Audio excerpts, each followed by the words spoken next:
This is not getting discussed on the mainstream media. Not only are they wrong legally, but the fact that they would do this is outrageous.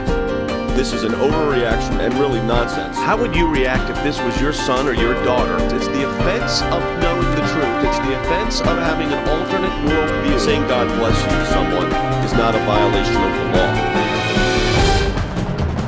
Welcome to the broadcast, everyone. We have got a very special broadcast for you, and that is an interview with Danny Ayalon. He is the Deputy Foreign Minister for the State of Israel. We're going to go to that interview in just a moment, but let me encourage you to stand with us and stand with Israel as we go to this interview. This is critical times, folks.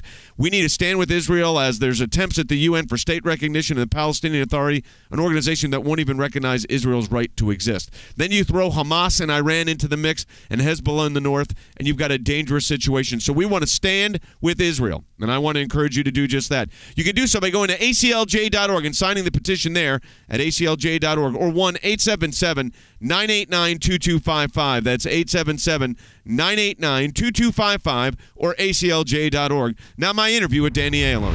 Danny, let me ask you a current event happening right now, and that is the situation in Gaza with hundreds of rockets coming in the last several days.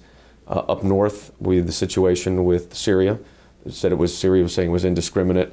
I know there's been an Israel response. I've been in Gaza, in the area, when those shells have been coming in. What's your sense of what's happening there geopolitically right now? Well, I believe what we see here with this increase of terrorism is actually a reflection of the disintegration in the Arab world. With the fall of dictatorial yet central control regimes. We see the terror groups, we see radicalization going up. For instance, Hamas was in Gaza was getting a big boost by capitalizing on the weapons caches of Gaddafi in Libya. And this goes throughout the Middle East, which means we will have to really boost our border security, peripheral security, and most importantly, regain the deterrence, especially against Hamas in Gaza. Hamas is a terror organization. They should be held responsible. Is Iran being the proxy here? Are these entities, Hamas, Hezbollah, basically proxies for Iran at this point? Absolutely. I believe that all these instabilities, all these security problems, terrorism, not just in the Middle East, but beyond the Middle East, all stem from the Ayatollahs in Iran.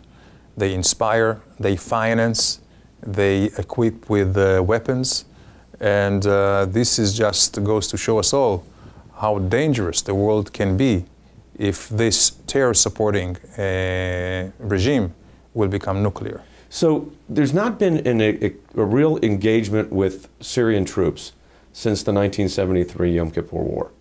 And now we had this shelling yesterday, another one today. Some are saying that this is an attempt by Assad to take the focus off of his own civil strife that's going on within his country. What's your sense? Well, that could very well be. We do know that Syria is disintegrating. We do know that it's not just a civil war, but it's an all-out sectarian war, whereby we have to remember that Syria is made out of Alawites and Shiite and Sunnis and Christians and Kurds and Druze, and everyone has a stake now in hopefully changing this regime. Of course, the Alawites, which is Assad's family and tribe, makes only 12 or 11% of the population, but they're being supported by Iran. And without this very massive Iranian support, I don't think he could have continued and massacred his people.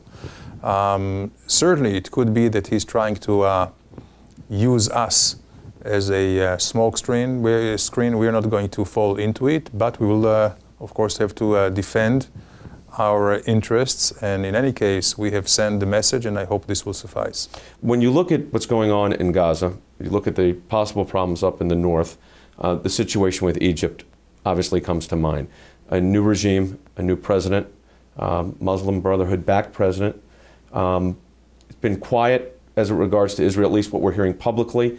What's your sense of how things are going there? There's a very significant concern among lawyers that are following what's happening in Egypt over this application of Sharia that they want to mandate in the Constitution, which would be horrible for the religious minorities. But let's talk more specifically about the kind of political consequences of what's going on with Egypt, which was an ally of Israel. What's the sense now? Well, so far I would say that, that the policies, the conduct is the same, and I would say it's very much out of very specific national interests of Egypt itself. We share a lot in common in the sense of trying to calm the situation in the Sinai, not to become a terror haven, or the terror in Gaza. Egypt today is in a very precarious situation. They look to their west and they see this porous border from Libya with all terrorists and weapons flowing in.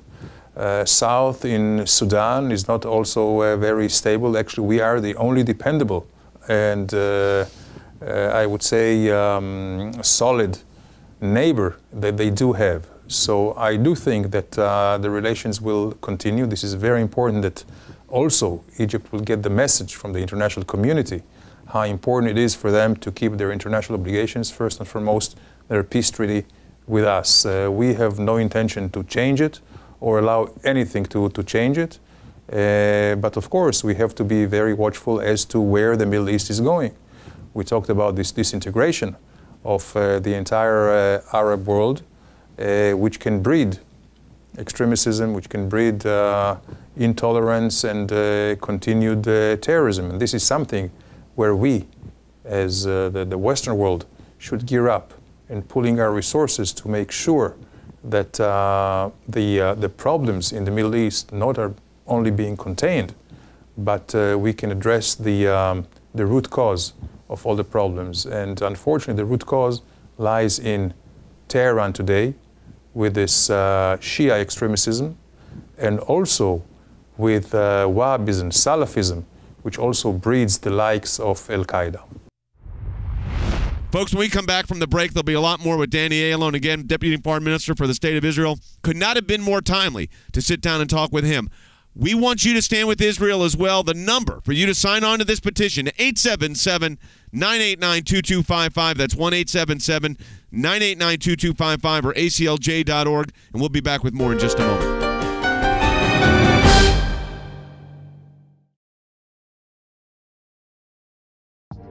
Israel is facing a new threat. Two terrorist groups, Hamas and the Palestinian Liberation Organization, lead the Palestinian government.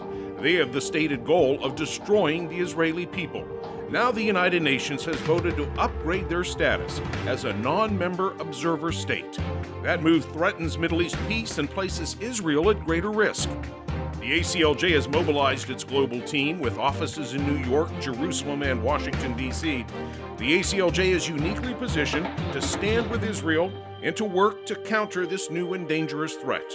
Stand with the ACLJ and sign on to our petition rejecting the creation of a Palestinian state, a move that not only violates international law, but is intended to divide Jerusalem.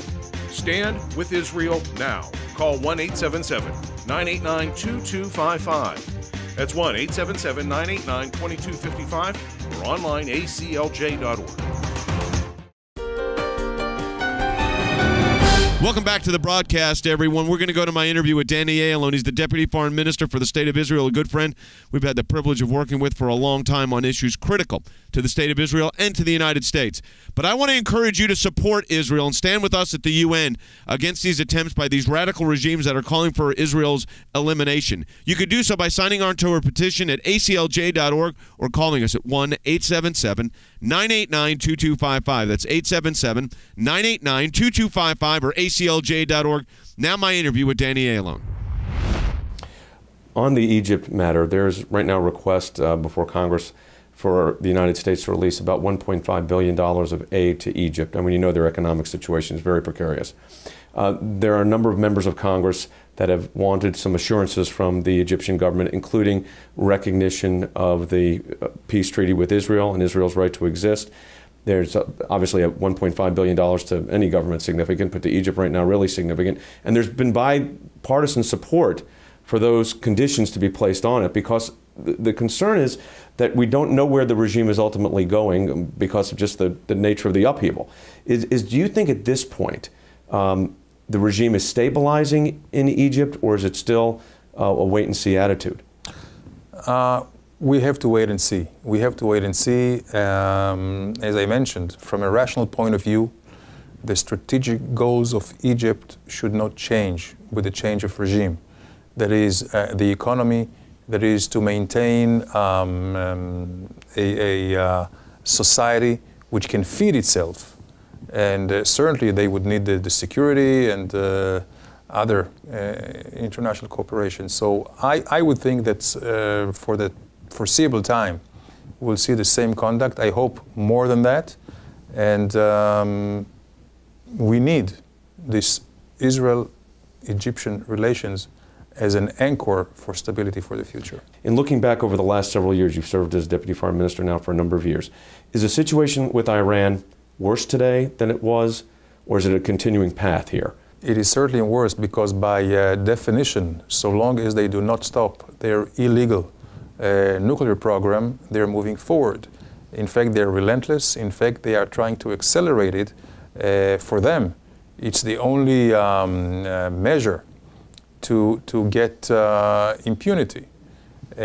So we are actually now in a race for time, whether the sanctions will be biting enough so they stop the program, or all of a sudden they may cross this red line or this point of no return, whereby the sanctions will not be effective anymore. I think that we are now in a critical time, and I believe more sanctions should be applied. For the first time, we see that the Ayatollahs in Tehran are equivocating, and as crazy, as fanatic, as dangerous as they are not completely irrational when it comes to their own political survival. And we have to remember Iran is very vulnerable. It's very vulnerable on economics, their politics, their social structure. So I believe with more push, they will have to think how to advance. And with this concerted effort that we in the international community take, I believe the dilemma will be theirs, and we will soon know. A nuclearized Iran, which we've said is unacceptable. What does that do to the region? What does it do to the world stability? Well, first, an Iran which is already very aggressive in terrorizing everywhere. We have to remember that in Washington, D.C., they were planning to assassinate the Saudi ambassador here on American soil. They were attempting to assassinate the Saudi ambassador in Cairo. They were attempting numerous assassination operations on Israeli and other Western diplomats all over.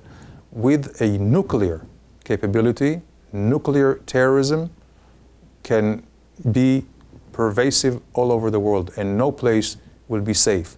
But on top of that, a nuclear Iran will start a global nuclear arms race, because the Saudis, Egypt, Turkey already said that they will not allow Iran to become nuclear without them having some kind of deterrence as well.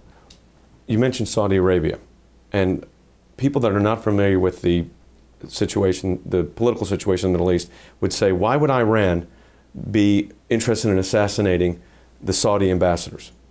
So, to put that question bluntly, why would Iran, at this point in their process, go after Saudi Arabia? Well, it goes back to the very root cause. We're talking about a complete, intolerant, radical regime. For them, it's a matter of no coexistence. And it goes back to the history-old conflict between Shiites, the extreme Shiites in Tehran, and the Sunni, which are represented by the Saudis. But it's not just a matter of religious war. It's also a matter of hegemony. Who will control the Gulf states? Who will control the Middle East? And for the Ayatollahs, and this is, you don't have to take it from me, just read all their speeches and their publications.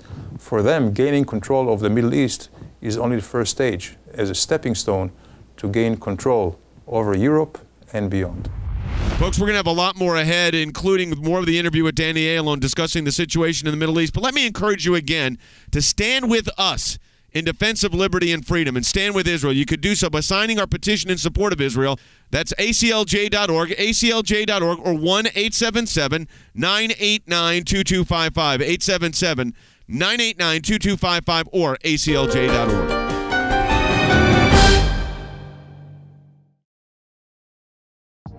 Israel is facing a new threat. Two terrorist groups, Hamas and the Palestinian Liberation Organization, lead the Palestinian government. They have the stated goal of destroying the Israeli people. Now the United Nations has voted to upgrade their status as a non-member observer state. That move threatens Middle East peace and places Israel at greater risk. The ACLJ has mobilized its global team with offices in New York, Jerusalem, and Washington, D.C. The ACLJ is uniquely positioned to stand with Israel and to work to counter this new and dangerous threat.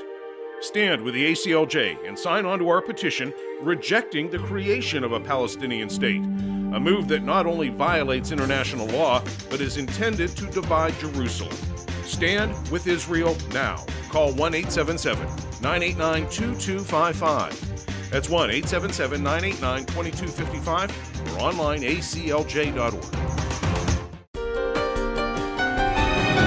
Welcome back to the broadcast, everyone, and we're going to be going right back to that interview with Danny Ayalon, the Deputy Foreign Minister for the State of Israel. Turn our attention to the Palestinian Authority. They're contemplating next week making a move again for some form of statehood. We've been down this road once last year, and it was not successful on their part. This time they're going to the General Assembly basically for a non-member state. Israel has opposed it. The United States, President Obama said to Mahmoud Abbas, Abu Mazen, just a few days ago, he's opposing it, the United States is opposing it. What do you think is the motivation here? Because it seems to be contrary to the agreements that the Palestinian authorities entered with the treaties with Israel, or the agreements with Israel, Oslo and everything else. Going to the UN on a unilateral move is against the letter and the spirit of all the agreements between us and the Palestinians and the understandings. I believe this is a attempt by Mahmoud Abbas, on the one hand, not to negotiate with us, actually to slam shut the door on negotiations, and trying to force Israel into an unacceptable solution that would endanger the future of the Jewish state. And Mr. Abbas, I also suspect, also has here a personal motivation as well. Not only he doesn't want to negotiate, he wants to leave a legacy, probably, a legacy of intolerance. Because if this dangerous move will take place in the United Nations, not only it slammed shut the door negotiations now, but also it will tie the hands of future Palestinian leaders who cannot be less Palestinian than the UN when they get a resolution which is so one-sided, actually which is being passed only because of the automatic majority of the Arabs and Muslim countries. But there is here another issue for the international community at large, and that is you cannot make a mockery of the UN, undermine the institutions and the conduct.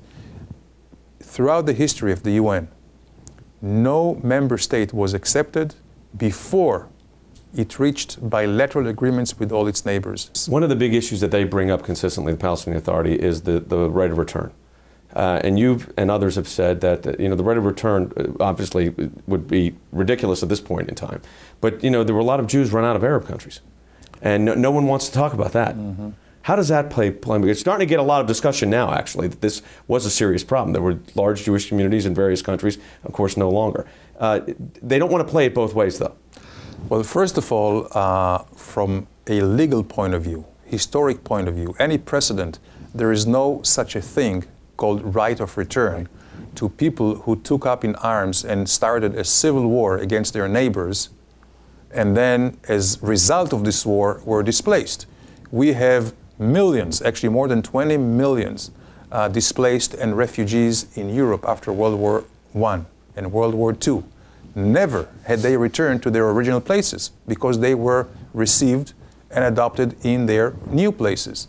This was not the case in the Middle East. The Palestinians are the only ones who were kept by the Arab countries in refugee camps, were not granted citizenship or any social security or rights and access for education or what have you.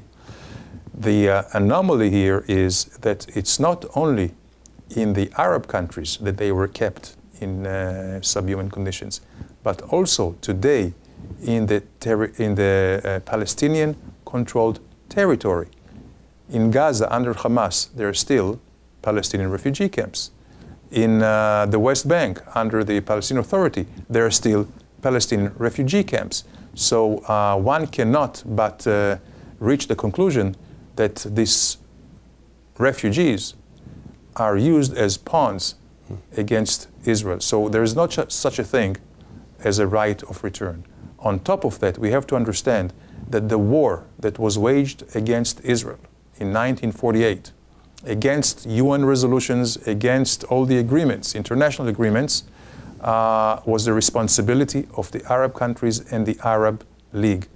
And they are responsible for these two refugee problems: the Palestinians and also the Jewish refugees. There were almost 1 million Jews who have lived for thousands of years throughout the Middle East before the Arab occupation of the Middle East in the 6th and 7th century. Once they started the war against us, they also, and we have it all documented, the Arab League made a resolution to strip all Jews in the Arab countries from their citizenship. Their assets were confiscated and then they were expelled. Many of them were massacred. There were many pogroms even before the war of 1948. So we have a double refugee problem here. You didn't hear about Jewish refugees because when they were expelled or moved to Israel, they were received as brothers and sisters. They left as refugees, but they were not received as refugees, and today they're part of our society. So certainly when the time comes for a settlement of the conflict, and everybody understands that the refugee issue is one of the core issues to be resolved, we have to use the same yardstick for Jewish refugees as we do for Arab refugees. And the lesson is that the model that was used by Israel should be used also by the Arabs for the Palestinian refugees. That means they are being accepted into the society. Maybe some compensation should be given, and that would be decided probably sometimes in the future. We were very encouraged by former President Clinton's idea to set up an international fund to actually give compensation to refugees. That means all refugees of the Middle East, both Arabs and Jews. The situation between the Palestinian Authority and Hamas, you've got this divided government, which doesn't make Israel's job any easier. How is the tension level between Hamas and Fatah, between the Palestinian Authority, Mahmoud Abbas, and Hamas, very, very tense right now? Is it where it was, or have they modulated any, or is that still a significant tension point? Absolutely. When we look at Abu Mazen, you wonder about his legitimacy. First of all, he does not represent half of the Palestinians who are in Gaza under the Hamas regime, which are extremely against any solution. But also, if you look within Fatah and you look within Ramallah and the West Bank, we have to remember that Abbas is already 2 years after scheduled elections. So his legitimacy is questionable. So how do you negotiate when it comes to be, if there was a negotiating point, a negotiation time frame, how do you negotiate when you've got one government with two governors, so to speak? It's very frustrating. The international community still sees Abbas as the only representative of the Palestinian people. Let me tell you, if he was ready to negotiate, we would be happy to negotiate with him. And after reaching an agreement, the implementation of the agreement would not take place until he stored his house in order. This is up to him. We don't want to get involved into inner domestic or political issues of the Palestinians. But the schism in the Palestinians, not only between Hamas and Gaza and Fatah and Ramallah, but within Fatah, is something which is very frustrating, making things very, very difficult. But it is not for us to judge or to suggest for solutions. It's totally up to the Palestinians to resolve these issues. But certainly, it does not help any negotiated process. Last question. You've been in government service for a long time for your country in a number of significant roles. As you look back right now over years of service and see where the country is right now and the situations it's faced, how do you view it? Is this a tipping point in a sense? I am very, very optimistic. The challenges may be huge, but we have the capability and the determination not only to survive, but to continue and thrive and succeed. And I think that now, when the Jewish people, after 2,000 years, has the capability to defend itself by itself, it's something that we will always maintain and keep. Also, I think that the alliance, which is a natural one between us and the United States, is so important for stability of the region and beyond. And the cooperation between Israel and the United States will continue for the benefit of both our peoples, both our countries, and I believe the international community as a whole. So at the end of the day, you're optimistic? Very much so.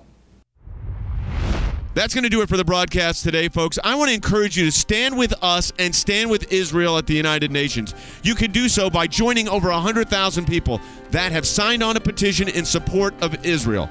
The number is 1-877-989-2255. That's 877-989-2255 or aclj.org.